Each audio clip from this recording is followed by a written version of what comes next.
तर आपल्याला सुख प्राप्त होतं, भगवंत प्राप्त होतात आणि भगवत पदाची पण प्राप्ती होते। आणि जो मनुष्य आहे त्याला सुख मिळवण्यासाठी तो काय करतो तर संसाराचे माध्यम वापरतो, संसाराचे माध्यम वापरतो। तसेच नवे नवे तो कीर्ती, सत्ता, मुले, बाळे आणि इतर काही गोष्टींचा तो सुख मिळवण्यासाठी वापर करतो। पण या ज्या गोष्टी आहेत त्या सर्व नाशवंत आहेत, यामुळे आपल्याला या गोष्टी सुख देऊ शकत नाहीत। कारण हा जो संसार आहे तो मुळातच दुःख रूप आहे, त्यामुळे या काही गोष्टी आपल्याला सुख देऊ शकत नाही। विठ्ठल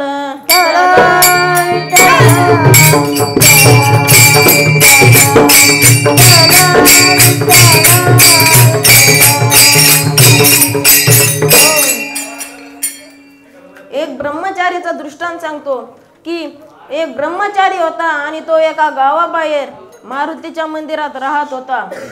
तो रोज देवाचं नामचिंतन करायचा, भजन करायचा आणि त्याच भगवान परमात्म्याचं आवडीनं भजन करायचा आणि रोज भिक्षा मागायचा। असा रोजचा त्याचा नित्यनेम चालू होता। पण एके दिवशी त्या मंदिरामध्ये एक सावकार आला आणि त्या सावकाराचा खूप थाटमाट होता। त्याच्याकडे 2 सेवक होते, त्याच्या पायामध्ये बूट होते, अंगामध्ये कोट होता। हा सर्व वेश त्या ब्रह्मचार्याने पाहिला आणि त्या ब्रह्मचार्याला वाटलं की हा जो सावकार आहे तो खूप सुखी आहे। म्हणून त्या ब्रह्मचार्याने त्या सावकाराला विचारलं की सावकार तुम्ही सुखी आहात का? तेव्हा तो ब्रह्मचारी म्हणतो की माझ्या शरीरावरून वाटतं की मी खूप सुखी आहे, पण मी सुखी नाही, कारण मला मूलबाळ नाही, त्यामुळे मी काही सुखी नाही। परत नंतर तो सावकार जो आहे तो म्हणतो आमच्या गावामध्ये एक श्रीमंत व्यक्ती आहे, तो खूप सुखी असेल, म्हणून त्या श्रीमंत माणसाकडे जातात। मग तो ब्रह्मचारी त्याला प्रश्न करतो की महाराज तुम्ही सुखी आहात का?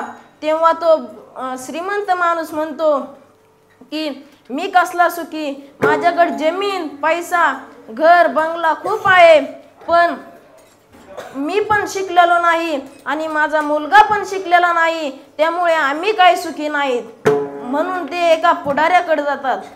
त्या पुढाऱ्याला प्रश्न करतात की महाराज तुम्ही सुखी आहात का? तेव्हा तो पुढारी म्हणतो की माझ्याकडे अख्ख्या गावाची सत्ता आहे, मी अख्ख्या गावाचा पुढारी आहे, आणि पण मला लोकांनी पुढारी म्हटलं की मला खूप त्रास होतो आणि कुणाची पण बोलणे ऐकावं लागतात, कोण शिवे देतं, कोण निंदा करतं, स्तुती करतं, त्यामुळे मी काही सुखी नाही। मग ते एका गावातल्या पंडिताकडे जातात। त्या पंडिताला विचारतात की महाराज तुम्ही सुखी आहात का?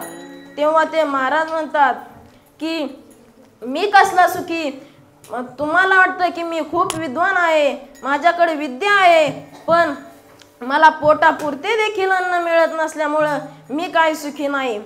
म्हणून तुकाराम महाराज सांगतात की यापैकी कोणच सुखी नाही, तर खरा आहे तो ब्रह्मचारी आहे, कारण तो रोज नित्यनेमाने भगवान परमात्म्याचं नामचिंतन करतो, भजन करतो, त्यामुळे खरा सुखी आहे तर तो ब्रह्मचारी आहे। विठ्ठल विठ्ठल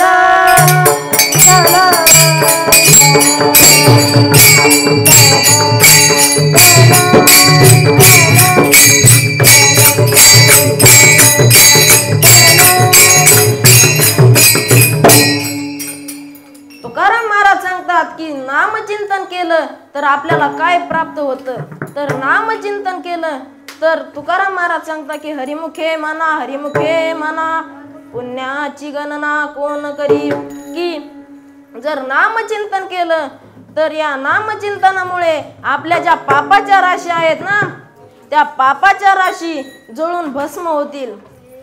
त्यामुळे नामचिंतन केलं पाहिजे। आणि अजून जर काय होत असेल नामचिंतनाने, तर नामचिंतनाने भगवंत पण प्राप्त होतो। तर तुकाराम महाराज सांगतात तर कोणकोणत्या युगात भगवान परमात्मा प्राप्त करण्यासाठी काय काय करायचं, तर पहिल्यांदा सांगतात, कृतयुगात जर भगवान परमात्मा प्राप्त करायचा असेल तर आपल्याला ध्यानाने भगवान परमात्मा प्राप्त होतो. तर ते ध्यान कसं केलं पाहिजे, तर एका दृष्टांतातून सांगतो की उत्तर भारतातील एक राजाची मुलगी मीराबाई होत्या आणि ती त्या मीराबाईला भगवान परमात्म्याच्या नामचिंतनाची आणि भजनाची खूप आवड होती. ती रोज नित्यनेमाने भजन करायची आणि या भजनामुळे तिचा जो चेहरा आहे तो खूप झुळकू लागला. सूर्यासारखा तेजस्वी, सूर्यांच्या किरणांसारखा तेजस्वी, प्रखर दिसू लागला, सुंदर दिसू लागला. आणि याच भजनाच्या परिणामामुळे झालेला मीराबाईचा चेहरा एका भंग्याच्या मुलाने पाहिला. त्या भंग्याच्या मुलाने लगेच निश्चय केला की मी लग्न करेल तर फक्त मीराबाईशीच करेल. आणि निश्चय केल्याबरोबर तो घरी गेला आणि एका कोपऱ्यात जाऊन बसला आणि नामचिंतन करू लागला की मी लग्न करेल तर फक्त मीराबाईशीच करेल. मग तो जेवला नाही, काहीच नाही. मग 2-4 दिवस गेले. मग त्याच्या आईने विचारलं तर आई म्हटली, अरे बाळा, काय झालं तुला?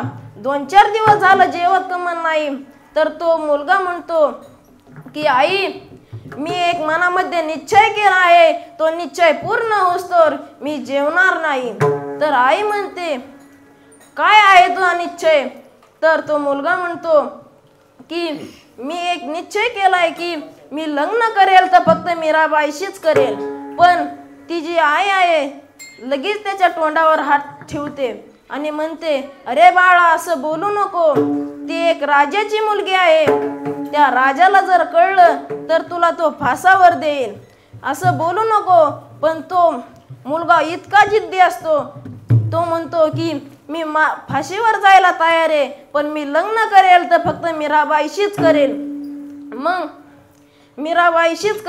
मग त्याची आई त्या मीराबाईकडे जाते आणि मीराबाईला हात जोडून म्हणते की अहो मीराबाई, माझ्या मुलाची एक इच्छा आहे. तर मीराबाई म्हणतात की काय इच्छा आहे सांगा. तेव्हा ती जी आई आहे ती म्हणते की माझ्या मुलाची एक इच्छा आहे की तो म्हणतोय की मी लग्न करेल तर फक्त मीराबाईशीच करेल. असं मीराबाईंनी ऐकताच मीराबाई म्हणतात, मी लग्न करायला तयार आहे, पण एक अट आहे. ती अशी आहे की 7 दिवस भगवान श्रीकृष्ण कन्हैयाची मूर्ती डोळ्यासमोर घेऊन 7 दिवस त्याचंच नामचिंतन करायचं, भजन करायचं आणि 8व्या दिवशी मी लग्न करण्यासाठी तयार आहे.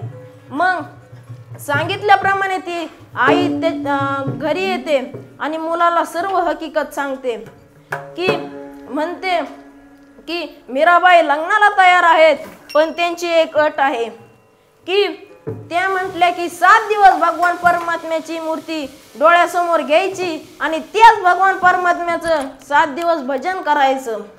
मग 8व्या दिवशी मीराबाई लग्नाला तयार आहेत. मग मुलगा म्हणतो, मीराबाई जर लग्नाला असल्या तर 7 काय मी 8 दिवस तपश्चर्या करीन, पण मी लग्न करेल तर फक्त मीराबाईशीच करेल. मग सांगितल्याप्रमाणे तो डोळ्यासमोर एक भगवान परमात्म्याची मूर्ती घेतो आणि त्या भगवान परमात्म्याचं भजन करतो. भजन सुरू होतं, श्री कृष्ण गोविंद हरे मुरारी, हे